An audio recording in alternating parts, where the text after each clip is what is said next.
भगवान, जिस प्रकार से आपके चिंतन से पूरा भारत आह्लादित होता है, तो भगवान मेरे मन में इस सामयिक समय पर एक बड़ा प्रश्न है जो इस भारत के आम जनमानस को उद्वेलित भी कर रहा है। भगवान, इतिहास गवाह है कि तक्षशिला और नालंदा के विश्वविद्यालयों से लेकर समुद्र पार तक फैले हमारे व्यापार मार्गों में संपूर्ण विश्व भारत की संपन्नता को मानता था।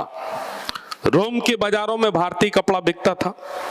चीन कहीं ना कहीं हमारी औषधि और हमारे मसालों पर निर्भर था।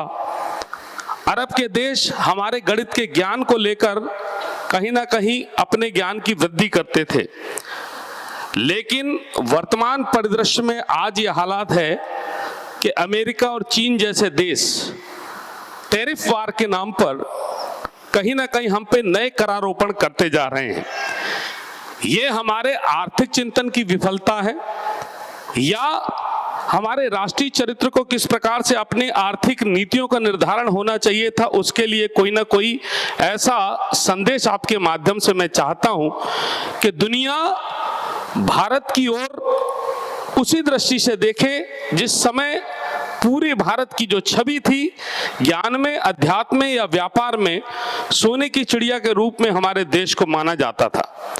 तो वर्तमान परिदृश्य में भारत की आर्थिक नीतियां कैसी हो और भारत का आर्थिक चिंतन किस दिशा की ओर हो, कहीं ना कहीं ये संदेश हम चाहते हैं कि जिस प्रकार से भारत आत्मनिर्भर भारत बने उसके लिए आप हमें प्रेरणा दें।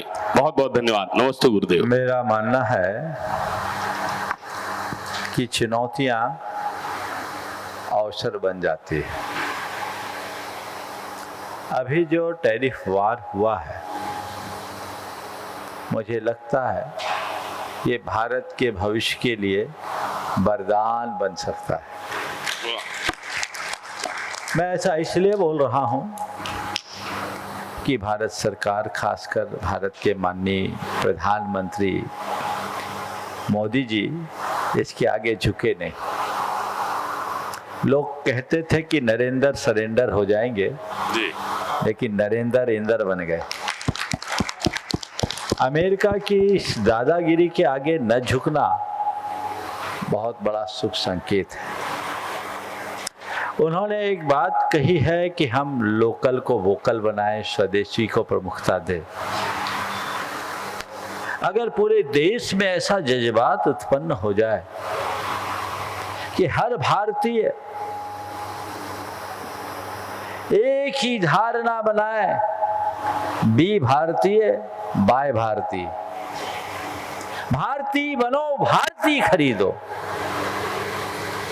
ये सरकार के बस की बात नहीं है। ये आप जैसे सामान्य नागरिकों की बात है। हर नागरिक के मन में ये बात आना चाहिए, थोड़ा बहुत यदि कमतर भी होगा और महंगा भी होगा तो हमारे देश में निर्मित है, तो हम इसे अपने देश भक्ति का हिस्सा मानकर उसको पहली प्रमुखता देंगे। दूसरों के आगे हमें हाथ फैलाने की जरूरत ही नहीं पड़ेगी। हमारा निर्यात घटेगा, लेकिन हम अपने देश की उपज को और हम अपने देश के उत्पाद को अपने देश में ही खपा लेंगे। हमें जरूरत ही नहीं पड़ेगी किसी से आयात करने की। अगर हमारा निर्यात घटता है तो उनका भी निर्यात प्रभावित होगा। हर व्यक्ति को ये बात समझना चाहिए कि भारत इतना बड़ा देश है जिसको विश्व की सारी बाजारों को खपाने की क्षमता है, ताकत रखता है। भारत की इसी ताकत के परिणाम स्वरूप पिछले दिनों आए हुए मंदी पे भारत की सेहत पर कोई असर नहीं पड़ा, क्योंकि भारत की अर्थव्यवस्था अंदर से सुदृढ़ है। ये तो अंग्रेजों की चाल और ये देश का दुर्भाग्य कि एक लंबे समय तक भारत गुलामी के शिकंजों से जकड़ा रहा। इन्होंने हमारी सारी व्यवस्थाओं को चरमरा दी। भारत जो विश्व की सबसे बड़ी आर्थिक शक्ति नहीं, आध्यात्मिक शक्ति भी था, उस ताकत को इनने नष्ट भ्रष्ट किया और सोने की चिड़िया को छत विक्षत कर दिया। लेकिन वर्तमान समय मुझे भारत के स्वर्ण युग के रूप में दिखता है और भारत अब आगे बढ़ रहा है। गुरुदेव हमेशा कहते थे, भारत जिस दिन प्राचीन भारत को अपना आदर्श बनाएगा, उसी दिन भारत पूरे विश्व में फिर से अपनी पुरानी प्रतिष्ठा को प्राप्त कर लेगा। भारत की पुरानी व्यवस्था को स्वीकारना है, हमें घर घर में कौशल को विकसित करना है। और एक बात और मैं कहूँगा, नई शिक्षा नीति में इनमें बहुत सारी बातें को जोड़ दिया गया है, लेकिन अब एआई का युग आ गया है। एआई टेक्नोलॉजी बहुतों को बेकार कर देगी। इसमें यदि कोई जिंदा रहेगा तो केवल वो रहेगा जिसके पास स्किल है, जिसके पास कौशल है, जो कला और गुणों से भरा है, वो कभी भूखे नहीं रहेगा। बाकी जो चीजें टेक्नोलॉजी से होती है, एक आदमी लाखों का काम कर देगा एक बटन से, बाकी लोग तो बेरोजगार होंगे। आज टेक्नोलॉजी के क्षेत्र में लोग बहुत आगे बढ़ रहे हैं और ये सोच रहे हैं कि हम अपने जीवन को बहुत सुरक्षित बनाने जा रहे हैं। ये भूल है। 10-20 साल बाद यदि टेक्नोलॉजी इसी तरह आगे बढ़ती रही तो लोगों को रोटी खाना भी मुश्किल हो जाएगा। अगर वो कला और गुणों से संपन्न होगा तो कुछ काम ऐसे हैं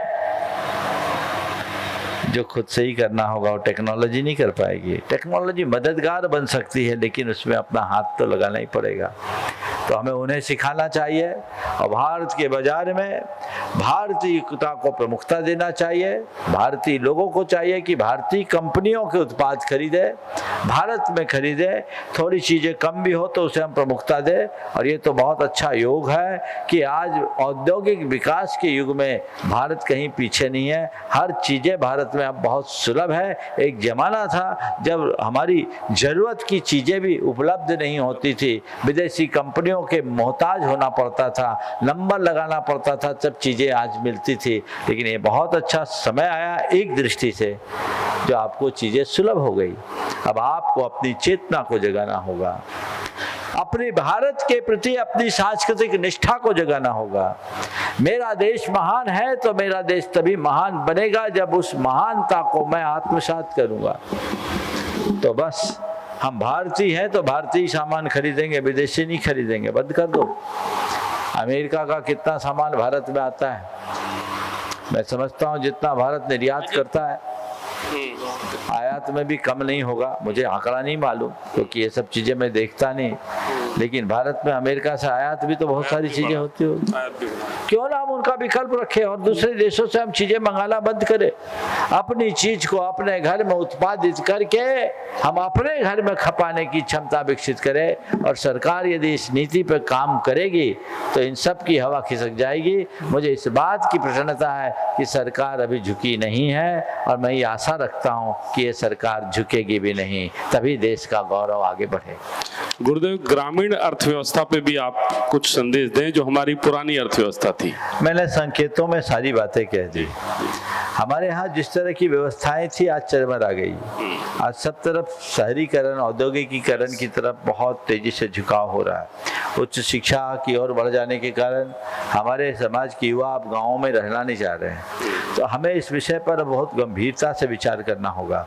बहुत सारी चुनौतियाँ हैं, बहुत सारे बदलाव हैं। हमें इन चुनौतियों को देखना होगा, कुछ बदलाव को स्वीकारना होगा, लेकिन भटकाव से बचना होगा। मैं इस विषय पे अपना विस्तृत मार्गदर्शन आने वाले दिनों में दूंगा। नमस्ते गुरुदेव।